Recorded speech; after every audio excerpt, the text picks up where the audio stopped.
Parker Schnabel venait de pousser son installation de lavage de 20% au-delà de la limite pour laquelle elle était conçue. Et maintenant, la machine entière commençait à se détruire en temps réel.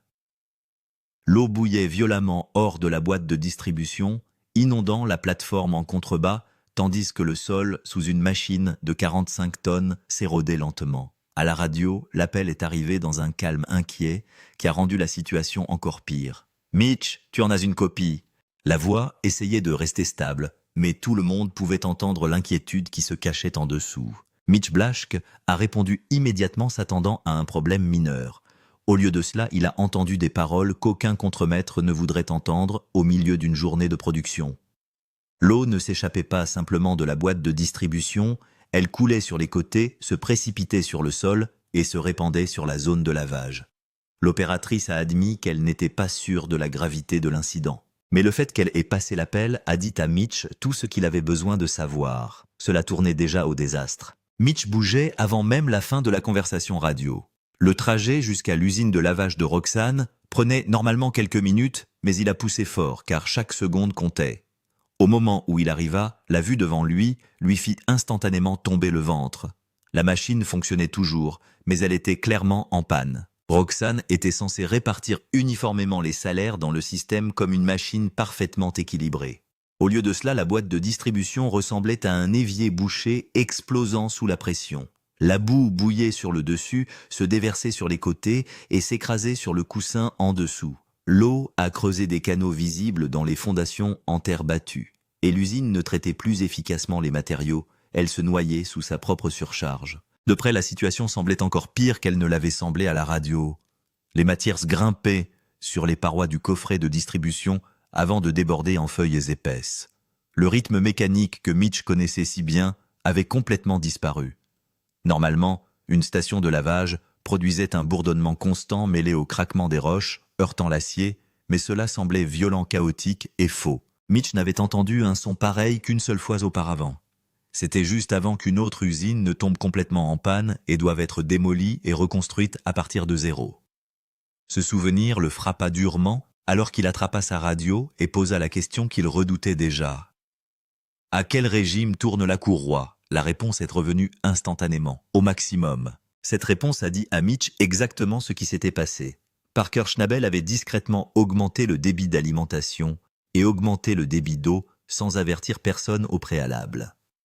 Roxane fonctionnait désormais à environ 20% au-dessus de sa capacité prévue. La machine avait des limites, mais Parker avait décidé de les ignorer dans sa quête d'or. C'était un Parker classique. Mitch avait déjà vu ce schéma plusieurs fois auparavant. Parker voyait une machine fonctionner efficacement à 300 mètres par heure et se demandait immédiatement ce qui se passerait s'il la poussait encore plus fort.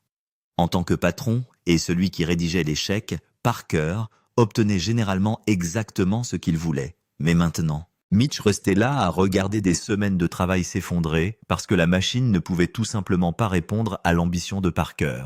L'eau qui débordait était déjà assez dangereuse, mais le véritable cauchemar se déroulait sous l'usine.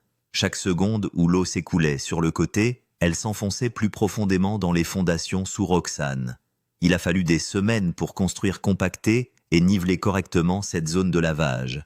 Il a été conçu pour supporter le poids écrasant d'une machine de 45 tonnes et non pour survivre à des inondations constantes. Si le bloc tombait en panne, Roxane tomberait avec. Et si Roxane tombait en panne, la saison pourrait tourner au désastre total. Reconstruire une plateforme détruite et déplacer une usine de lavage coûterait de précieux jours dont l'équipage ne disposait tout simplement pas.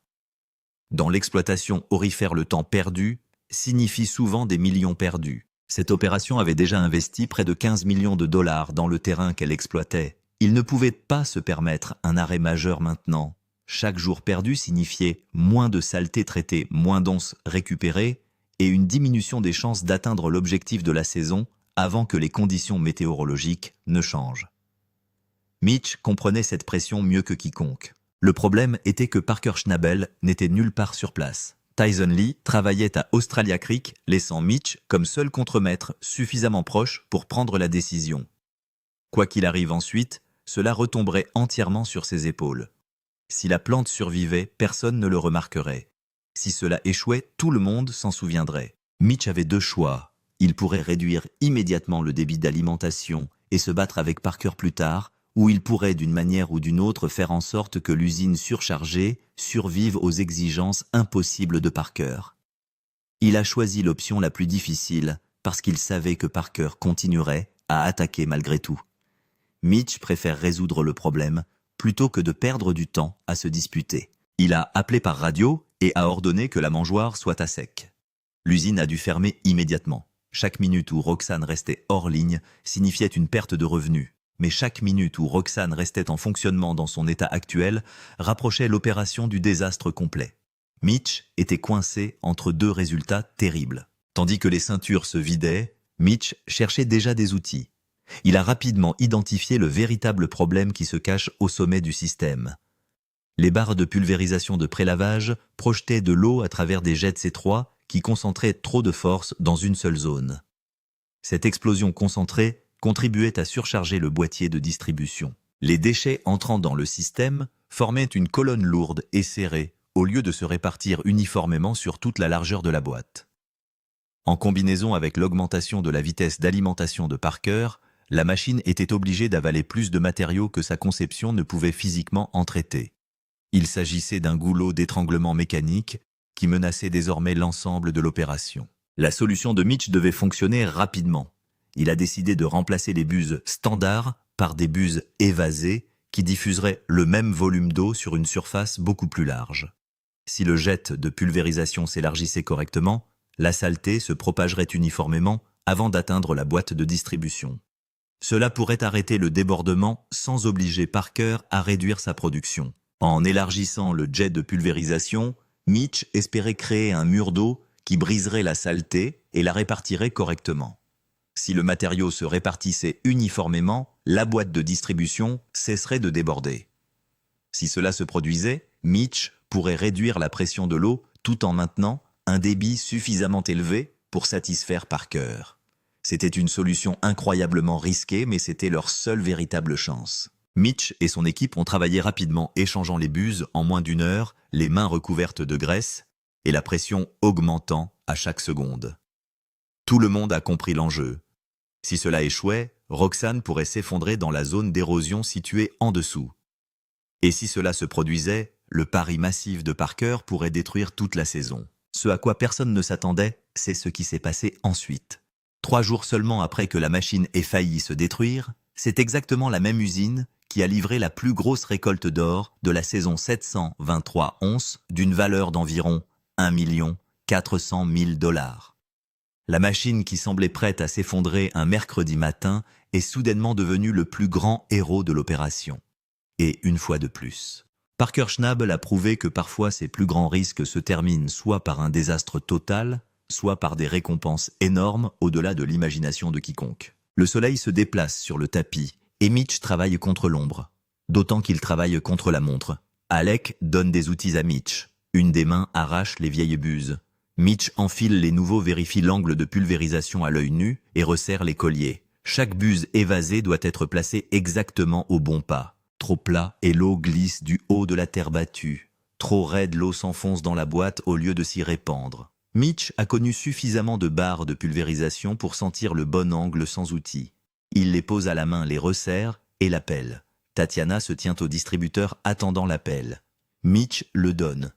Jetons quelques saletés sur cette chose. Feu dans le trou. La saleté des salaires commence à bouger. L'eau frappe les buses évasées. Le spray se déploie exactement comme Mitch l'espérait. Au sommet de l'usine, le coffret de distribution, le même coffret qui bouillait il y a plus de 40 minutes, est calme. Mitch se dirige vers le bord et regarde l'écluse en contrebas. Même. Équilibré. Les 4 passages consomment du matériel au même rythme. Aucun débordement, aucun déversement ne coule sur le côté du tapis. L'eau qui traverse les pistes est beaucoup plus uniforme, dit Mitch. La distribution semble beaucoup plus heureuse. Plus de problèmes. Mitch ramène la pompe à 2800 gallons par minute. La vitesse d'alimentation reste à 300 mètres par heure. Parker obtient son débit, Mitch garde sa plante. Le coussin est sécuritaire. Le boîtier de distribution est équilibré. Et l'or, s'il y a de l'or dans ce sol, coule exactement là où il doit couler. Plus tard, Tyson demande à Mitch comment ça s'est passé. Mitch rit. Un matériau grand ouvert, une eau grande ouverte, dit-il. En gros, vous vous éloignez et espérez que la chose tiendra. Cela a tenu. Il ne reste plus qu'une seule question. Est-ce que tout cela en vaut vraiment la peine? Quelle est la qualité du sol? Voici ce que personne ne dit à voix haute. Roxane ne court pas seulement parce que Parker veut l'or. Roxane court fort parce que Parker a besoin d'or. Parker a payé 15 millions de dollars pour le terrain de Dominion Creek sur lequel il se trouve. Chaque once produite par Roxane est une once contre cette dette. Chaque heure d'arrêt est une heure pendant laquelle la dette gagne. 15 millions de dollars, ce n'est pas un chiffre que Parker lance avec désinvolture. C'est le genre de numéro qui empêche un chef de mine de dormir la nuit. C'est le genre de chiffre qui fait que les salaires d'un équipage entier dépendent du fait que la boîte de distribution tient ou tombe en panne. Parker a déjà fait de gros paris, c'est le plus gros. Chaque mouvement d'usine de lavage, chaque coupe, chaque nettoyage est mesuré par rapport à ce chiffre que Parker le dise à voix haute ou non. Et jusqu'à présent, la seule chose que Parker a à montrer est une usine qui a failli se détruire elle-même, et une plaque qui a presque été érodée sous une machine de 45 tonnes. Fin de semaine, Chris Dumit arrive au lavoir avec la balance et les thermos. Chris pèse de l'or pour Parker depuis des années. Je vais chercher un thermos. Y a-t-il de l'or ici? Ouais, nous allons peser de l'or. Donc c'est au large de Joy Creek, d'accord? C'est le petit bébé de Tyson. Il a connu de bonnes et de mauvaises semaines, et des semaines qui ont presque fait échouer l'opération. Celui-ci est différent. Celle-ci est la première vraie réponse à la question qui plane sur toute la saison de Parker. Parker est sur le point de découvrir s'il a acheté une mine d'or ou le trou le plus cher du Yukon. Chris pose la balance sur la table. Les thermos sortent un à un. Tout le monde sur le pad sait ce qu'il y a à l'intérieur. L'or de Slifer à Australia Creek. L'or de la semaine brutale de Roxane au gouffre financier. 2 plans, 2 coupes, 2 réponses. Chris commence avec Slifer à Australia Creek, l'usine de Tyson Lee. Tyson a fonctionné tranquillement tout le mois, avec une moyenne d'environ 145 onces par semaine. Solide, stable, pas spectaculaire. Chris verse la première casserole. La balance augmente à chaque versement. 50, 200, 200, 30, 200, 60, 200, 70,05. 270 onces d'une valeur d'environ 540 000 $ au prix actuel. Une bonne semaine pour Slifer. N'importe quelle autre semaine, n'importe quelle autre saison, tel est le titre du nettoyage. C'est le chiffre qui sourirait à Parker pendant des jours. Ce n'est pas une autre semaine. Chris regarde Mitch. Parker regarde Mitch. Tout le monde regarde Mitch. Il est temps de peser Roxane, le numéro auquel personne ne s'attendait. Mitch fait la blague en premier. Roxane a du potentiel, dit-il. Elle a eu quelques temps d'arrêt pendant que nous faisions des modifications. Cela devrait être un très bon exemple de ce dont elle est capable. C'est le contremaître qui parle. Je n'ai aucune idée de ce qui va sortir de ces casseroles. Voici le repère. Big Red, la principale usine de lavage de Parker depuis des années, produit environ 370 onces au cours d'une semaine solide d'une valeur d'environ 740 000 $. Il s'agit d'une plante éprouvée sur un terrain éprouvé. Big Red est ce à quoi Parker mesure tout le reste. Big Red est ce qui a bâti la réputation que Parker essaie désormais de protéger chaque saison. Personne ne s'attend à ce que Roxane réussisse autant, pas à sa première vraie course. Pas après un arrêt en milieu de semaine et un changement de buse. Se rapprocher à moins de 100 onces de Big Red serait une victoire. Faire correspondre Big Red serait un miracle.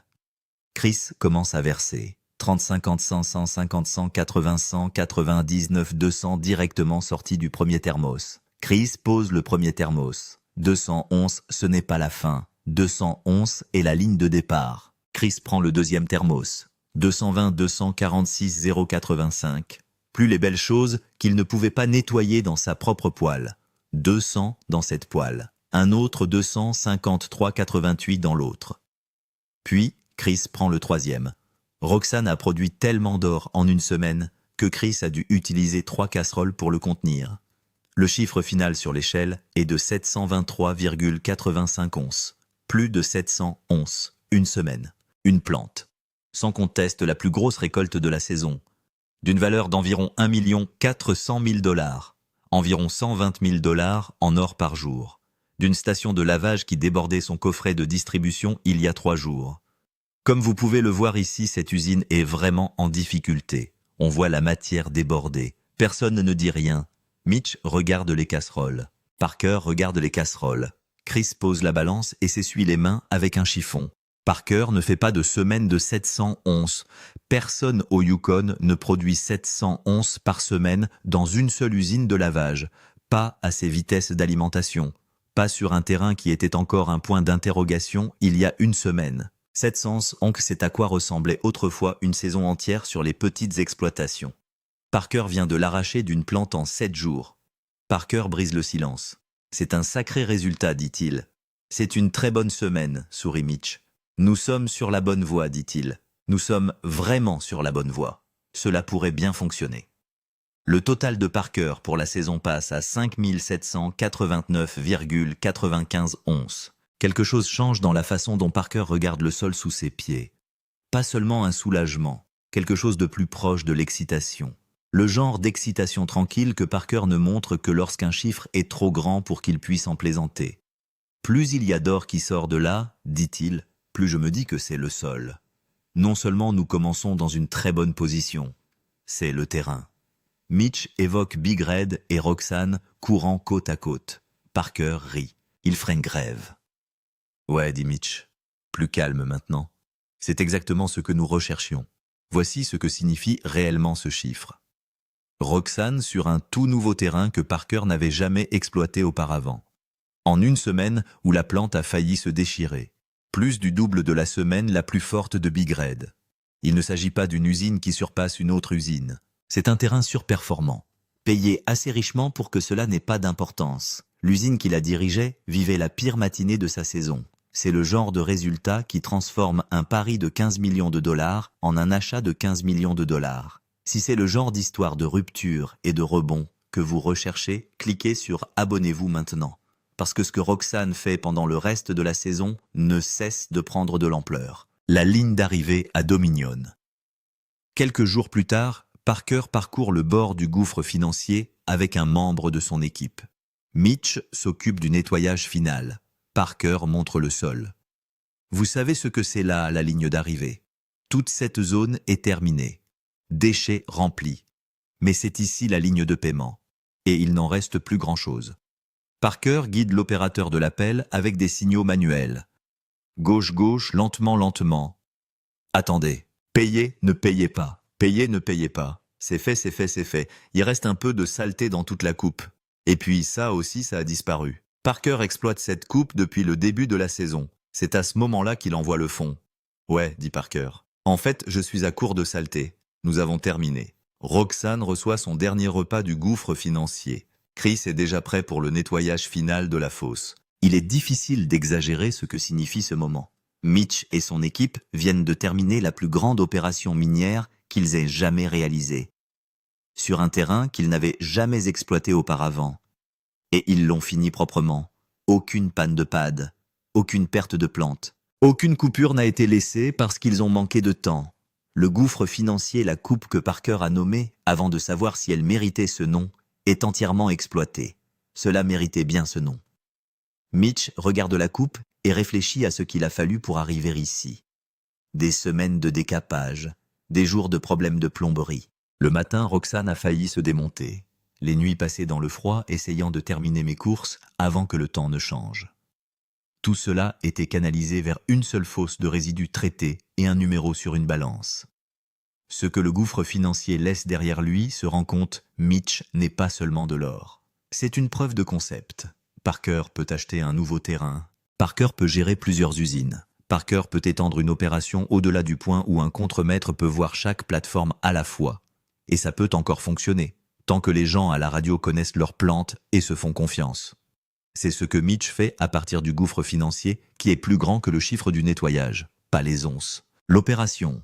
Parker a construit quelque chose ici qui fonctionne même lorsque Parker n'est pas là pour le faire fonctionner.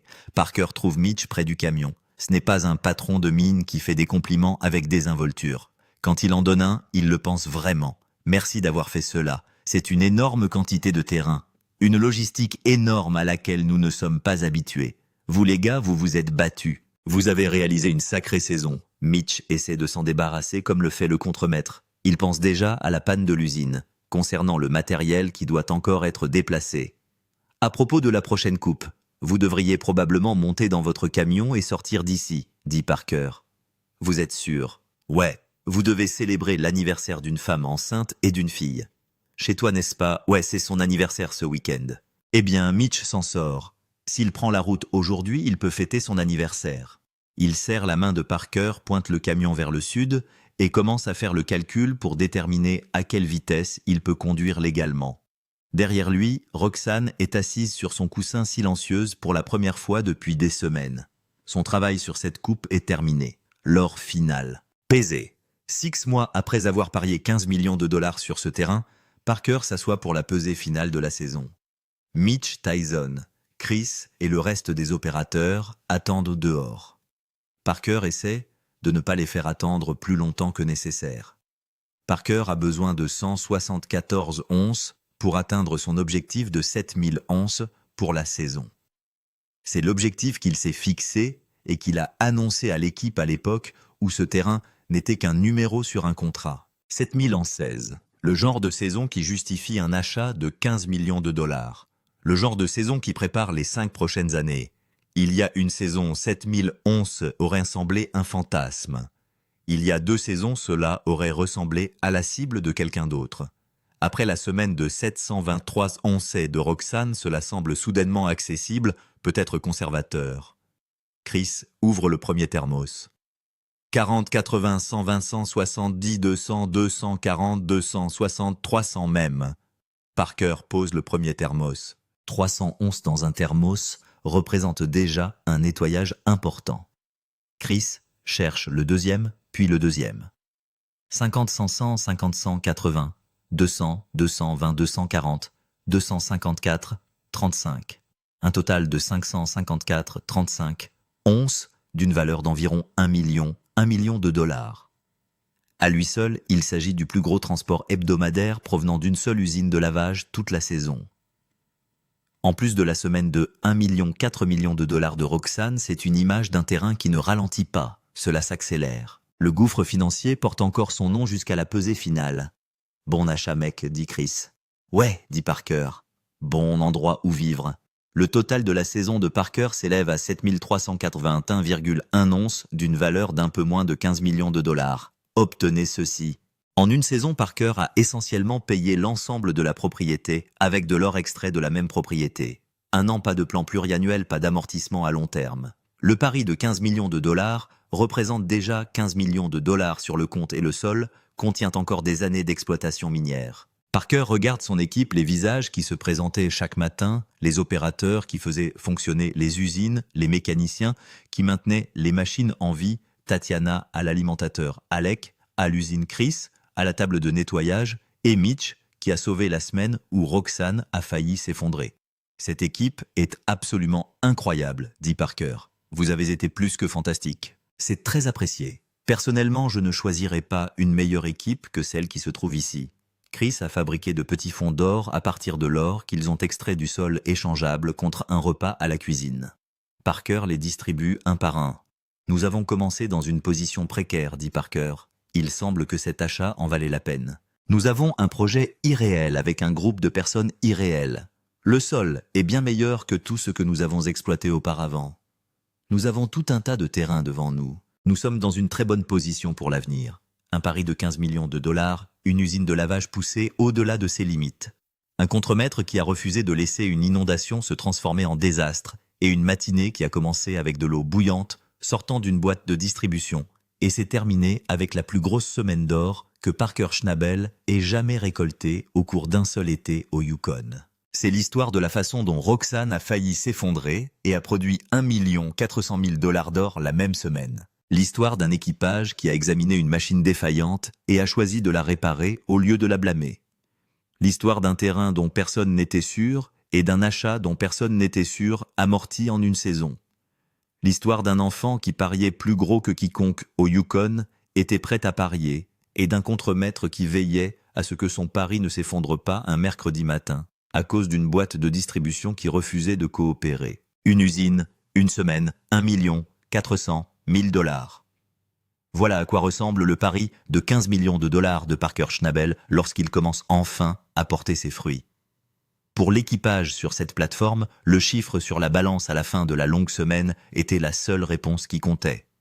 Si vous voulez voir comment se déroule le reste du pari de Parker, cliquez sur Abonnez-vous et restez dans les parages. De nouvelles pannes de la ruée vers l'or tombent chaque semaine.